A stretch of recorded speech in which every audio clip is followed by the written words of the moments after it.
A $300 buried pipe holds your home at 55 degrees in July without air conditioning. Your government published the blueprint in 1947, then erased it. And once you see what 4F of dirt actually does to the air above your head, you'll never hire a cooling contractor again. Because this is where the physics gets genuinely strange.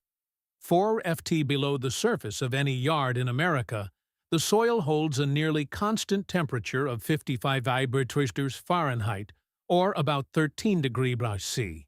It does this in July when the surface hits 105. It does this in January when the surface drops to 20. The ground doesn't care about either extreme. That stability isn't a metaphor. It's been measured on real homes across 3 continents for more than 50 years. A conservation research site in southern Ontario ran continuous monitoring on 9 buried earth tubes at the Courtright Centre. Each tube was 20 meters long and buried 2 meters deep. Outside air entered on a 90 Fahrenheit July afternoon. It exited the pipe at 59 degrees Fahrenheit. That's a 30-meter drop with no compressor, no refrigerant, and no electricity bill. They ran that system continuously through 8 Ontario summers. It never underperformed, and it never lost efficiency. The soil held every single season.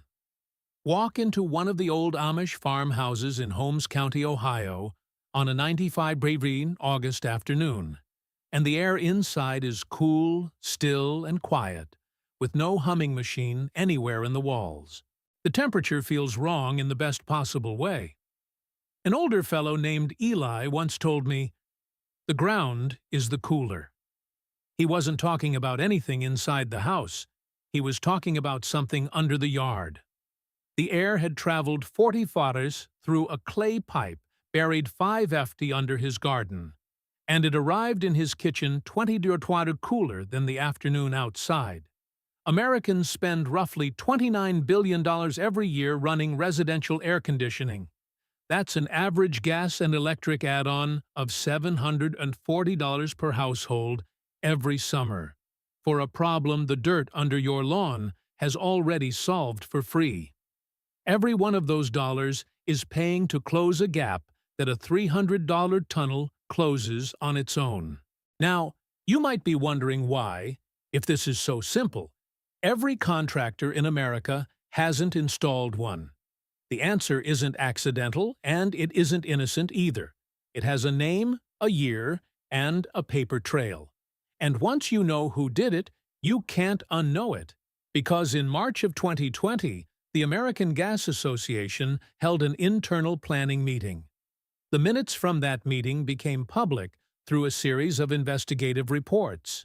In those minutes, the association named passive thermal alternatives as an existential threat to natural gas use in residential buildings. Their stated response wasn't to compete, it was to bury. What followed wasn't a theory, it's documented legislation.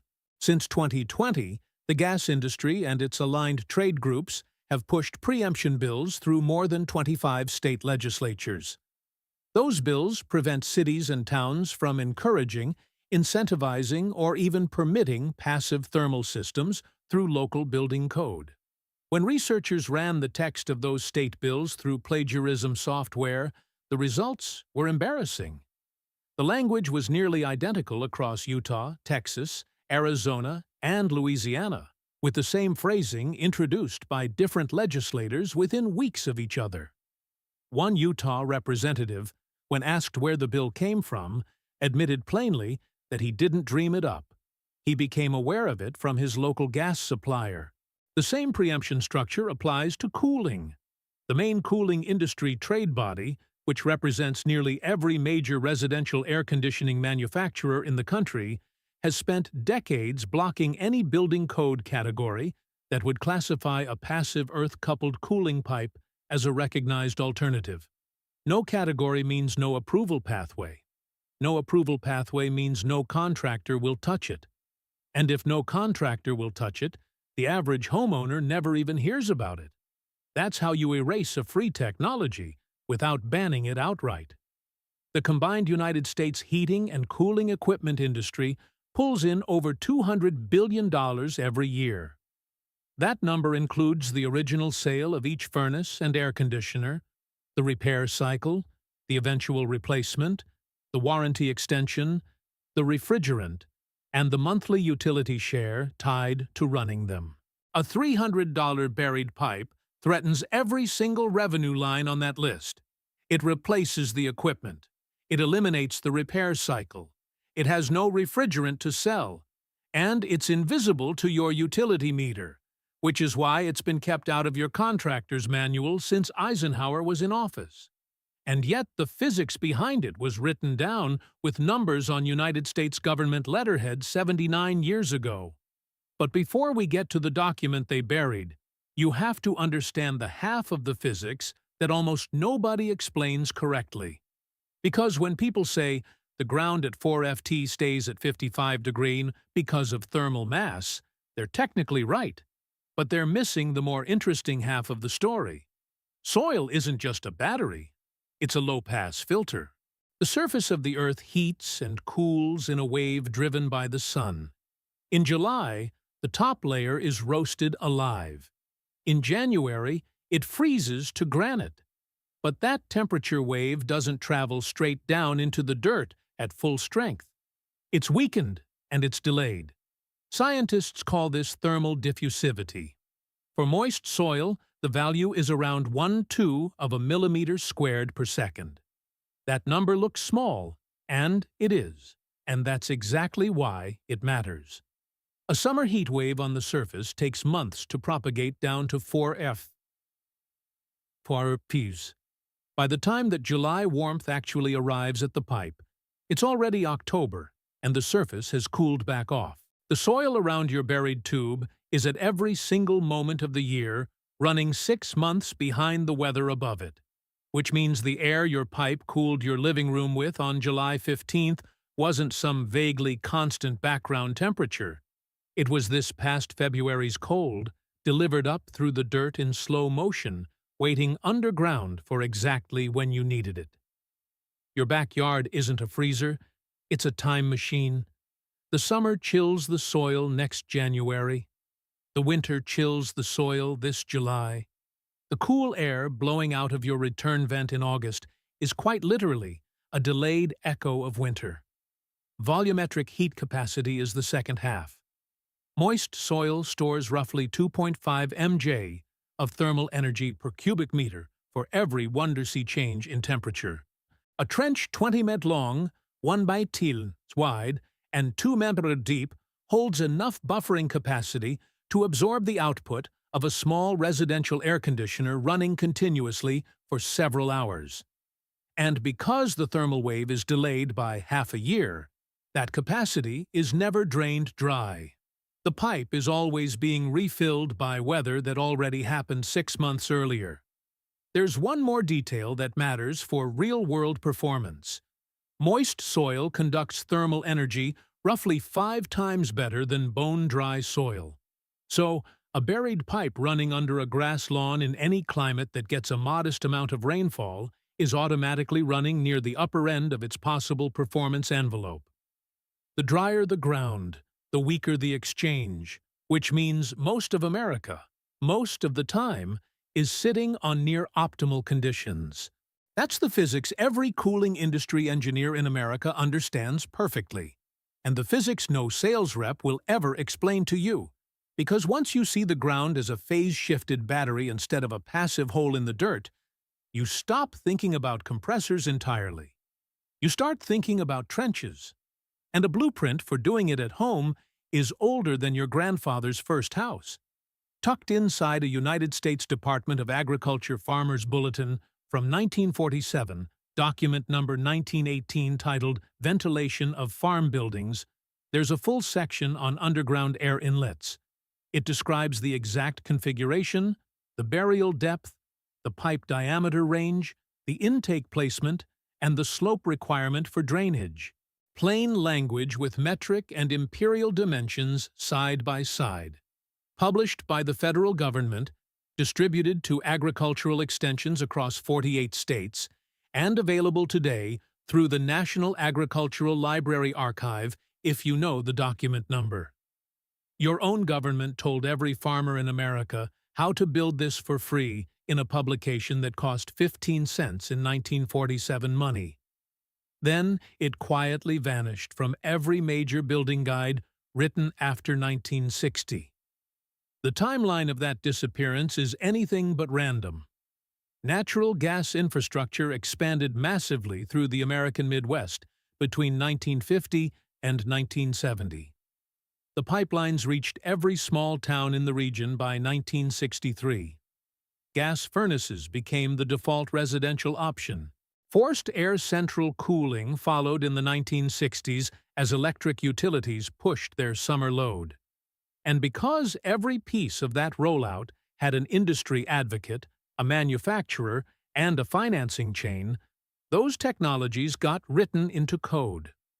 The underground earth tube, which required no utility connection and no ongoing payment, had no industry advocate. It simply fell out of the manuals. But the technique wasn't new in 1947 either. In 1897, a German architect named Heinrich Schaller, working in the Rhine Valley, published a technical paper on what he called the Erdkanal, the Earth Channel. Schaller documented underground air tempering tunnels running through the stone foundations of old German farmhouses, some of which had been continuously operating since the early 1700s. The physics he described in 1897 is identical to what the modern Ontario research measured 120 years later. The ground temperature at depth is stable. Moving air through that depth captures thermal energy. The longer the tube, the greater the transfer. German-speaking settlers carried the knowledge to Pennsylvania in the early 1700s. Those settlers eventually became the Pennsylvania Amish. And in Lancaster County today, there are farmhouses still standing with their original clay pipe earth-air systems intact in the stone foundations. The clay has crumbled in some of them, but the pipe roots and intake openings are still visible in the walls. The Amish didn't preserve this out of nostalgia. They preserved it because it works, because it's free to operate, and because it answers to no utility company in any season. There's one more piece of the archive that almost nobody cites. Field researchers documented a measurable improvement curve in these systems over time. An earth tube in its first summer runs at one level of efficiency. By the second summer, the surrounding soil has adjusted its thermal profile slightly around the pipe, and the system runs roughly 8% more efficiently at moving heat. By the third summer, it plateaus at its peak performance. The system doesn't degrade at all. It actually improves for the first 3 years, then holds that ceiling for the entire life of the pipe, which is usually measured in decades. That's the opposite of every mechanical cooling system you've ever owned in your life. A compressor starts dying the day you turn it on. A buried pipe gets better. Now, the single critique of earth tube systems you'll find in any modern building science paper is the mold argument. The claim is straightforward on its face. Warm, humid outside air enters a cool pipe, and water vapor condenses on the interior wall. In a poorly designed system, that condensate pools at the low points and becomes a breeding ground for mold and microbial growth. Homeowners who hear about earth tubes usually hear about this problem first, because cooling industry consultants love to cite it. And in a poorly designed system, the critique is completely correct. Condensation is real, and the biology that follows it is real. Both can ruin a system in its second summer if you build the pipe wrong. The solution, however, is older than the critique. The Amish figured it out long before any university measured it. The pipe has to slope continuously from the house end down toward the outdoor intake, with no low points anywhere along its length where water can collect. A slope of 1 inch per 10 ppf is sufficient, which works out to a little under 1% grade. The intake end has to sit over a drainage point, either a gravel bed in the older systems or a small trap, and clean out in modern installations. Once the slope is correct and the drain is installed, any condensate that forms runs out of the pipe before it can pool.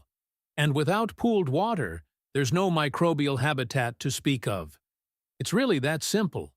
The European Passive House Institute ran a 5-year continuous operation study on properly drained earth tube systems across multiple Central European climates. Air samples pulled from the pipe outlets at the end of year 5 showed microbiological activity statistically indistinguishable from outdoor ambient air. The systems were clean, and the science is settled. The mold objection is a design problem, not a technology problem. The material the Amish used originally was glazed clay, which is actually less prone to biological fouling than some modern plastics.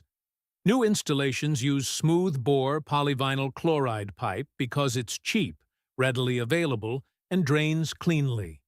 The older clay systems still work fine in the homes that kept them, but for a retrofit on a house built after 1960, smooth-bore plastic is the obvious choice. So, the mold objection, which scared a generation of homeowners away from the only free cooling system in the history of American construction, is solved by a 1-inch drop every 10 FE, which leaves exactly one question. What does this actually cost to build? The materials list is almost insulting in its simplicity. 40 FT of 8-inch smooth-bore polyvinyl chloride pipe runs between $60 and $90 at most hardware stores. A screened intake cap costs about $12. A standard inline duct fan, which moves air through the pipe continuously at a slow rate, runs about $40 and uses roughly the same electricity as a single light bulb. A simple drain trap at the low end is another $8. Add a box of pipe couplings and primer, and you're under $250 in parts for a system that'll outlast 2 furnaces and 3 air conditioners. The labor is almost as short. A walk-behind trencher, rented from any equipment yard for about $120 for half-day, cuts a 40-body trench 4 FT deep through an average suburban yard in roughly 2 hours and 2 on 2 outs. Drop the pipe in, slope it toward the outdoor intake, connect the indoor end to your existing cold air return, install the inline fan, cap the outdoor end, and backfill. Start to finish, it's a weekend project for one competent person with no trade background. If your home has forced air, the cold air return connection is the easiest part of the entire build. You cut a rectangular opening into the return duct, flange the pipe end, seal the joint with duct mastic, and you're done.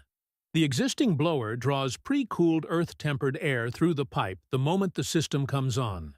If your home uses window units or mini splits instead of central air, the earth tube feeds a dedicated ventilation register in 1 or 2 rooms, and the window unit only has to handle the last few degrees of cooling. The compressor runs a fraction as often. Your electric bill shows the difference within a single summer. No permit is required in most states because the system is categorized as passive ventilation, not heating or cooling equipment.